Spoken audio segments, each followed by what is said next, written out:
یہ کریم علیہ الصلوۃ والسلام سے پوچھا گیا تھا یا رسول اللہ ذلت کیا ہے؟ فرمایا لالچ کرنا۔ تو حضور عزت کیا ہے؟ فرمایا جو رب نے تجھے دیا اس پہ راضی ہو جا، اللہ عزت عطا فرما دے۔ قناعت میں عزت ہے، لالچ میں ذلت ہے۔ تو حرص کرنا، ہوس کرنا، مال کے پیچھے بھاگنا۔ لوگ تعلیم حاصل کرتے ہیں تو مال کمانے کے لیے، ہنر سیکھتے ہیں تو مال کمانے کے لیے، کسی استاد کے پاس جاتے ہیں تو مال کمانے کا طریقہ سیکھنے کے لیے، کسی سے یارانہ لگاتے ہیں تو کہتے ہیں ذرا دیکھو تو صحیح آگے کیسے گیا ہے۔ جب مطمع نظر ہی مال ہو، جب توجہ ہی ساری مال کی طرف ہو، جب دولت ہی ہر چیز کا لوگ حاصل سمجھ لیں اور مقصود اور مدعائی دولت کو بنا لیں، تو پھر انسانوں میں کمزوریاں پیدا ہوتی ہیں، روحانی قوتیں ختم ہوتی ہیں، پھر انسانوں کے اندر شوق، ذوق اور وہ ساری چیزیں کمزور پڑتی ہیں۔ میرے نبی کریم، پھر پڑھیے، خوش ہو کے پڑھیے، نبی کریم صلی اللہ تعالیٰ علیہ وآلہ وسلم نے نا ہمیں یہ سکھایا ہے، بتلایا ہے کہ قناعت کرو، تھوڑے پر راضی رہنا سیکھو۔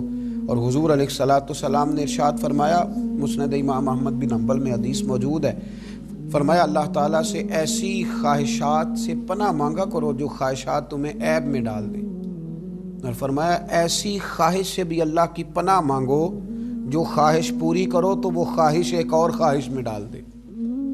اللہ کی پناہ مانگو اس خواہش سے کہ جو پوری کی جائے تو پھر ایک اور خواہش میں تمہیں ڈال دے، اس سے اللہ تعالیٰ کی پناہ مانگو، پناہ مانگو، اللہ تبارک و تعالیٰ کی پناہ مانگو۔ بزرگوں نے لکھا ہے، حضرت محدث ابن جوزی علیہ رحمہ نے، کہ ایک شخص تھا، اس کے گھر میں ایک ناگن رہتی تھی۔ ناگن، وہ ناگن سونے کا انڈا دیتی تھی۔ بزرگ جب حکایات بیان کرتے تو سمجھانے کے لیے بیان کرتے، سونے کا انڈا دیتی تھی۔ اس ناگن نے اس طرح کیا کہ ایک دن اس کے گھوڑے کو ڈس لیا، گھوڑا مر گیا۔ گھر والوں نے شکایت کری کہ اس کو مار دینا چاہیے، گھوڑا آج اس کے ڈسنے سے مر گیا، یہ ناگن ہے، سونے کا انڈا تو دے گی لیکن ڈسے گی بھی ضرور، یہ ناگن ہے، انڈا سونے کا دے گی پر ڈسنا اس کی فطرت ہے، یہ ڈسے گی بھی۔ اس نے کہا بھی کوئی بات نہیں، سونے کے انڈے سے کئی گھوڑے آ جاتے ہیں، مر گیا تو کیا ہوا۔ کچھ دنوں کے بعد اس ناگن نے کتے کو ڈسا، کتا بھی مر گیا۔ گھر والوں نے شور مچایا کہ یہ ناگن ہے تو اسے دودھ پلاتا ہے، یہ سونے کا انڈا تو دے گی پر ڈسے گی بھی، اس لیے کہ ڈسنا اس کی فطرت ہے، اس کی طبیعت ہے۔ اس نے کہا کوئی بات نہیں، سونے کے انڈے سے کئی کتے خریدے جا سکتے ہیں۔